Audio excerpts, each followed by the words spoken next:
Hi guys, and welcome back to my channel. I hope you guys are doing well. I know it's been a while, it's been a minute, but I'm so glad to be back on your screens. I hope you guys are happy to see me back. I got a few messages checking up on me, with one saying that, Chris, you said you started YouTube for self-development. Where are you hiding? Come back. So I am back on your screens. Today I want us to talk about how much car can you actually afford by salary. Cost of living is rising, with transportation costs being one of its biggest contributors. According to research, some of the worst automobile accidents that happen are not the ones that happen on the roads, but the ones that happen in car showrooms, with people taking on debts that they think they can afford, only to drive out and the months down the line realize that they bit more than they could chew because they cannot afford it. I often also hear people say that I'll always have car payments because everyone has. And if you're someone that talks like that, then potentially you might have fallen into a debt trap. So now my question to you is that, can you actually afford the car that you have now? When I ask that question, critically think about it. I'm not asking whether you are able to make monthly repayments so that your car is not repossessed. When that £200, $300, $400, $500, $600, $700 or pounds is taken out of your account, you do not bat a lid because you have budgeted in such a way that you can afford your car maintenance as well as your other monthly expenses. You're not stretching yourself beyond what you can actually afford. Now let's look at a few signs that could potentially suggest that your car payment is too expensive for you. Put a finger down if you bought a brand new car. Studies shows that within the first year of owning a brand new car, you could potentially lose 30%. The value depreciates by 30%. So as an example, if you bought a car that is worth £30,000 or dollars, you could lose £9,000 or dollars on the car. If £9,000 or dollars is chicken change to you, then you can afford the car that you bought. But if £9,000 is an amount that would take you months, potentially years to raise, then the car that you bought or you're going to buy is too expensive for you. Put a finger down if you financed your car for longer than 4 years. Any more than 4 years, then you could potentially owe more on the car than it's actually worth. Put a finger down if you now realize that your monthly repayment is too high for you and you are struggling to pay. And then the last one is, put a finger down if you lease the car because for you that was a cheaper option. The advantage being that your monthly repayments are lower and there are no long-term engagements because you can give the car back. The disadvantage here is that you do not own the car unless you decide to buy the car at the residual value at the end of the term. For me, all my fingers are up, so it suggests that I'm doing something right when it comes to buying a car. So now let's talk about the 3 approaches and then you can decide which one works best for you. The first approach is by using the 24-10 rule. The 24-10 rule is a useful guide to help you when you're buying a car because it's based on your salary, but it considers 3 factors. The first one is the down payment, the second one is the loan term, and then the third one is the maintenance cost of the car. So the 20 here means that put down 20% towards the purchase of your car. Any more, then you could potentially owe more on the car than it's actually worth. The second one is that it reduces the amount that you have to finance, thus reducing your monthly repayment and potential interest rates. So as an example, if you're buying a car that is worth £25,000, put down £5,000 as down payment. The 4 here means that you take a term no longer than 4 years. Any longer than 4 years, then you could potentially owe more on the car than it's worth. Although by taking a 4-year term, you end up paying more on a monthly basis, in the long run, you save on interest cost. Let me also identify here that your interest rate is directly related to your credit score. So check this video that I made on how to know and improve your credit score before you even decide to take on such a purchase.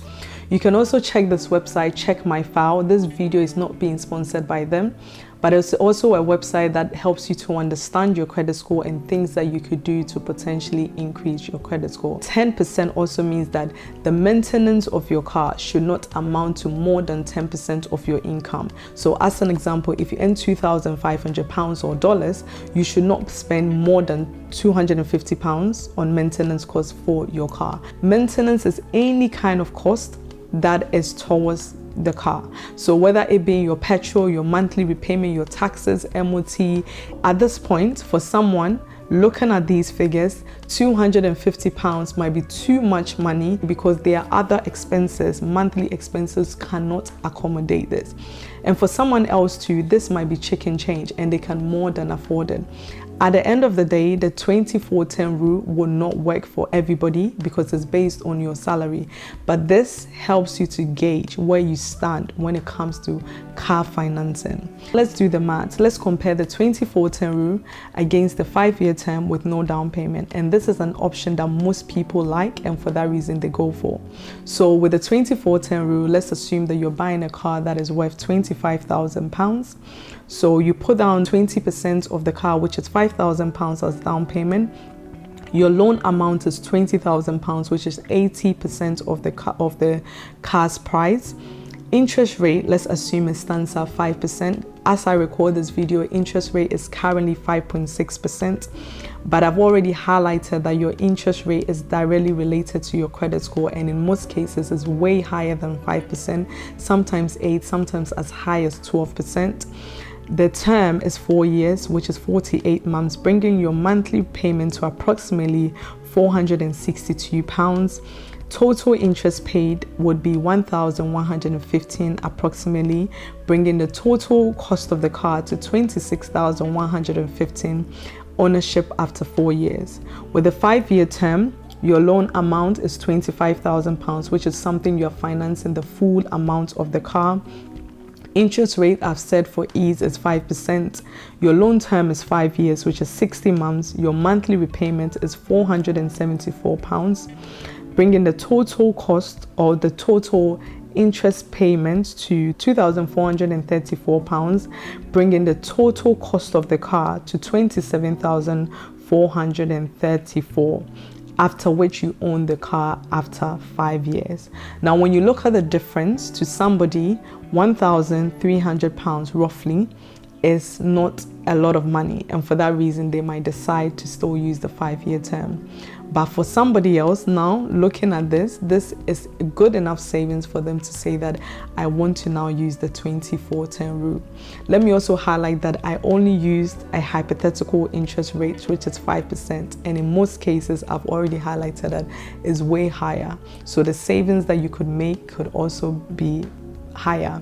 And also, I only used the car that is worth £25,000. So imagine if the car was £50,000, then you could potentially save a lot of money by using the 24/10 rule, or the differences would be bigger, should I say. Approach 2, this is the cash option. This is an option that I used 4 or 5 years ago when I was buying my car, because it made sense at that time. I was buying the car. I had finished university and wait for 1 to 2 years, and I needed a car, so I bought a car outright, and it made sense then because I didn't have any real commitment. And yeah, the benefit here means that I own the car outright, so I don't have to make any monthly repayment towards the purchase of the car. The beauty also means that less than 10% of my salary goes to maintenance of the car. But then for you, if this is an option that you're thinking about, you have to think about the opportunity cost. What could you potentially do with that money? Rather than buying a car outright, what could you potentially do with that money? And for that reason, this might not be a wise decision for you. If you want to use this decision, then perhaps think about getting a personal loan from a bank, a credit union, because interest rates on personal loans are far lower than interest rates that car finance companies will give you. So rather get a personal loan, use it to buy a car, pay the bank back so that you can use that amount of money in your savings towards something better. The third approach is the delayed gratification approach. So with example 1 in mind, let's assume that you were going to buy a £25,000 car and you had £5,000 towards the down payment of your car, which is the £20,000. In this example of delayed gratification, you take that £5,000 and you use it to buy a car outright. So here, a £5,000 car is definitely not your dream car. Neither is it a car to write home about, but it's far better than taking a finance option. So let's assume that you do this and you decide to pay that £462 that you would have paid a finance company. You decide to pay that money to yourself without touching it. By the end of the 4 years, you'd have roughly saved £26,000, 115.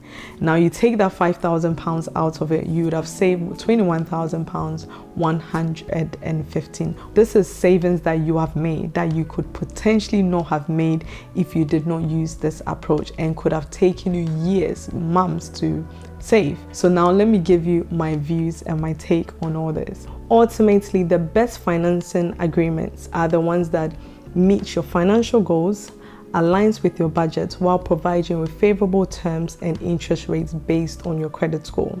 So always read and understand the terms and conditions of any financing agreements before you take them on. I hope this has given you something to think about. Don't forget to like, don't forget to share, don't forget to comment, and above all, don't forget to subscribe. Until next time, bye.